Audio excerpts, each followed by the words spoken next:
I'm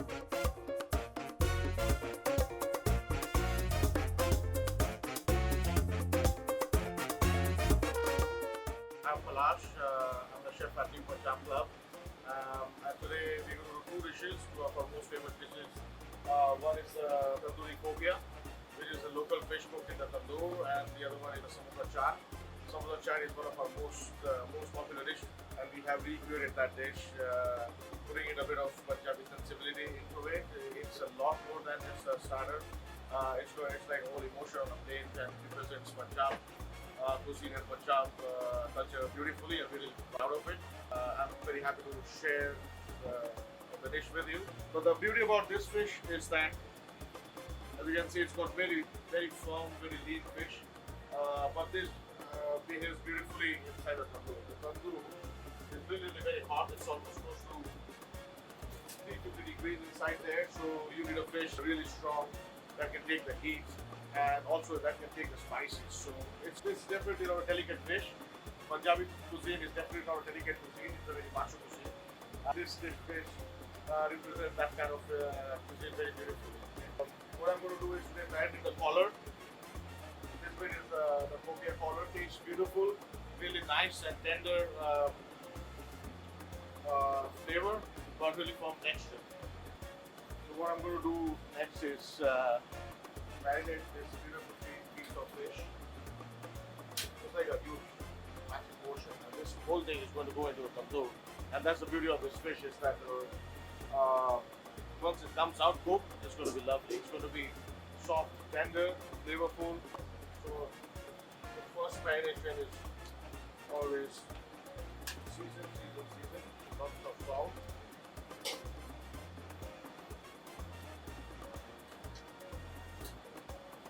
I will do it from the top, so some Kashmiri chili powder.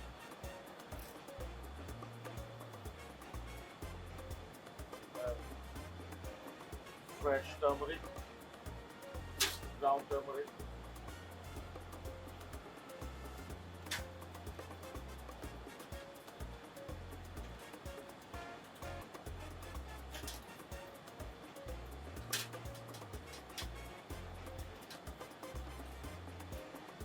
I'm just going to use this cast iron pan to make the marination. Usually when we do all the kebabs here at the Punjab Club, we practice the double marination standard, so basically it gets marinated twice. In case of this fish, because it's a firm fish, because the flavors are really strong, we still are able to do a double marination here. Usually fish, with delicate fishes, we try to keep it as simple as possible. Just start with some mustard oil. The basis of all marinations for Punjabi food is mustard oil. It's got a short bit of flavor. Obviously, again, fish and mustard is a really good combination. Works really well. We're also going to add flavor oil. This has been flavored with more chili and turmeric. This basically adds to the rich color, rich vibrance of the dish. Ground chilies, fresh green chilies,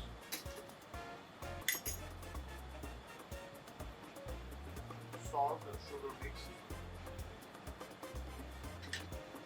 carom seeds, really good for the astringent flavor.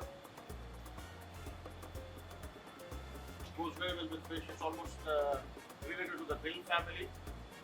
Those flavors work out really well. Some dried fenugreek, lots of dill. Lots of chopped in ginger and garlic paste. What we're going to do is just rub them all together like this.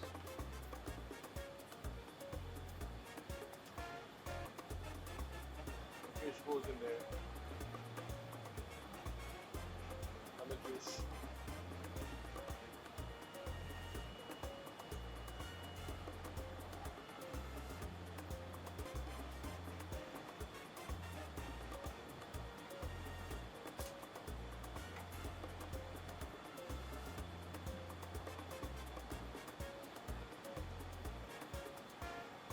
Rub all the spice mix, the fish.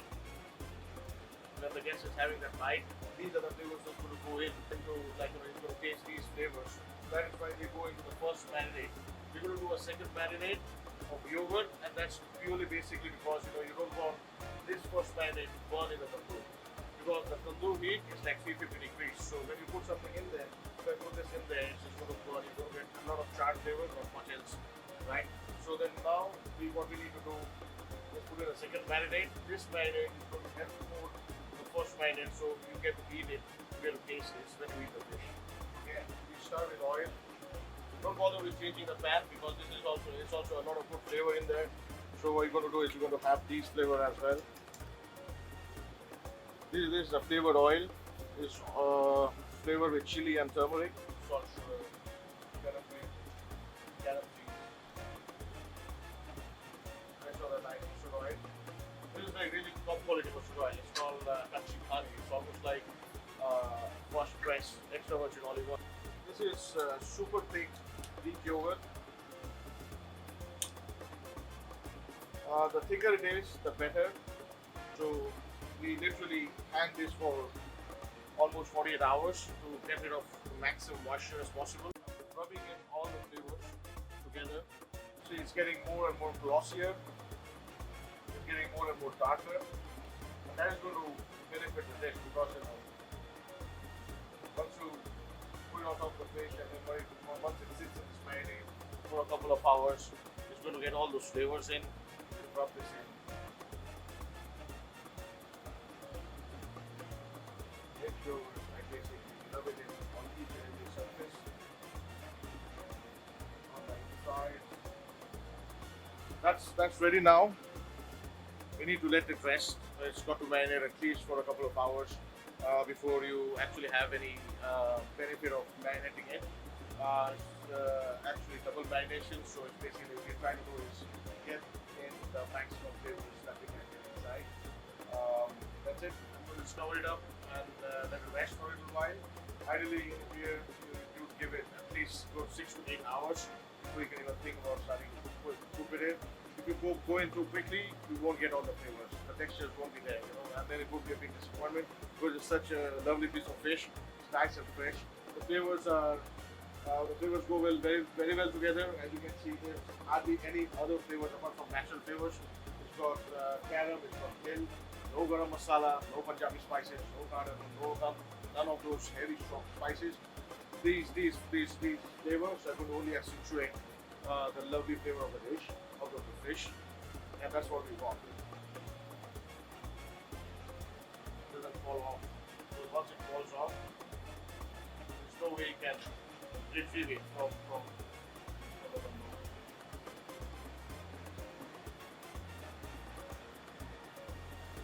This acts as a stopper. And it goes.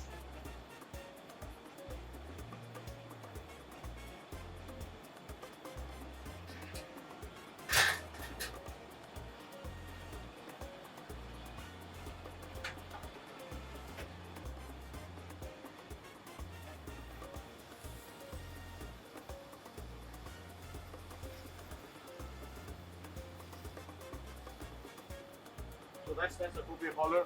We serve it with a little bit of basically tempered yogurt. Basically the same spices which we use for fish goes with the yogurt. Essentially the same marinade which we use for the fish. And then I love nostrils. So this is a tandoori Cobia collar. So the next dish that we're going to do here, I'm going to show you how to make a samosa. This is the green pea samosa. Is one of our signature dishes. Back in India or in Punjab, in Pakistan, they've grown up eating samosas. It's like almost runs in the blood. And then it's there for every occasion, be it a birthday, a celebration, a promotion, for each and every walk of life, every meal period, you can have a samosa. It's very, very flexible. I haven't even, till date, I haven't met somebody who said, I don't like samosa. It's impossible not to love the samosa. One of the most basic things for the samosa is the dough, the pastry. It's almost, it's flaky pastry. It's flavored, traditionally it's flavored with carom seeds, these things.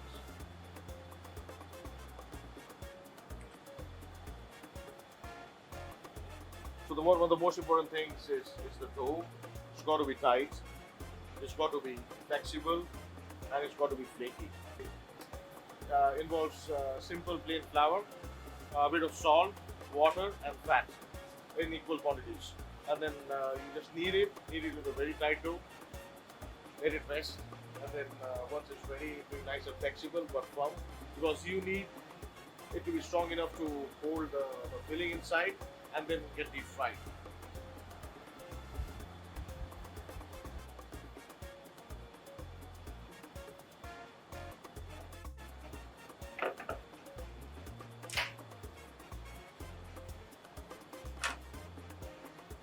Basically, roll the dough out like so.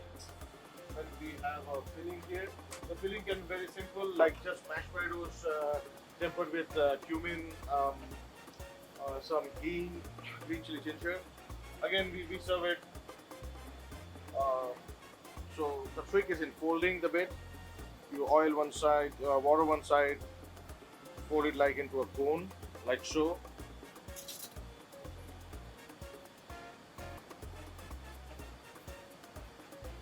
Stuff it like so,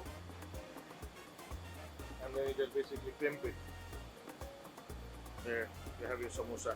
It's a very simple process, but the taste, the texture, the next step for these would be to deep fry them. But what we're going to do is we're going to let it rest for a little while. You need to chill a bit so that they become nice and firm, and then once we fry it, and then you can have it either with a chutney. Usually people have it with a tamarind chutney or a mint chutney, spicy mint chutney. We serve it as a chaat, which is like a street food snack. It involves a lot of different flavored sauces, and there's a lot of different textures involved. We use a lot of fresh Iranian pomegranates, and then we use chickpea vermicelli to give it more texture, more flavor. It's a very simple, very straightforward food. Deep fry it. The thing is, like, if you deep fry it too quickly, then it just gets browned and then it becomes too bitter.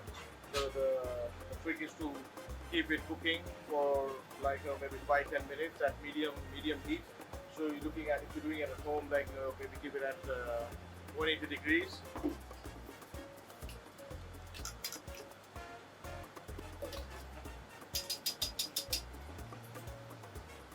And there's other, comes in different shapes and sizes as well. The Punjabi samosas are quite big. These ones are more fine dining style, so we keep it like a little bit smaller, with cocktail size. They could be served as canapes, as starters, as full meals.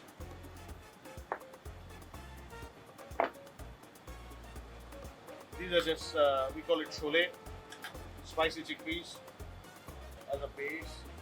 We just going to arrange the samosas like so. This is how we do our chaat here. This is yogurt. Yogurt very lightly seasoned with salt, sugar and some rock salt. Yogurt helps in cooling down the body. It's also one of the essential ingredients for this chaat. This is mint chutney, minted coriander chutney. Then we have some tamarind chutney. All of the flavors are singular flavors. Like for the yogurt, it's basically yogurt and rock salt. We try to keep the flavors as simple as possible. It's all about for the taste. Appearance-wise, it would be a big deal for us to play with the flavors and textures. This is chickpea vermicelli. Then we add these Iranian pomegranate seeds. They give a very nice burst of flavor and acid and sweetness.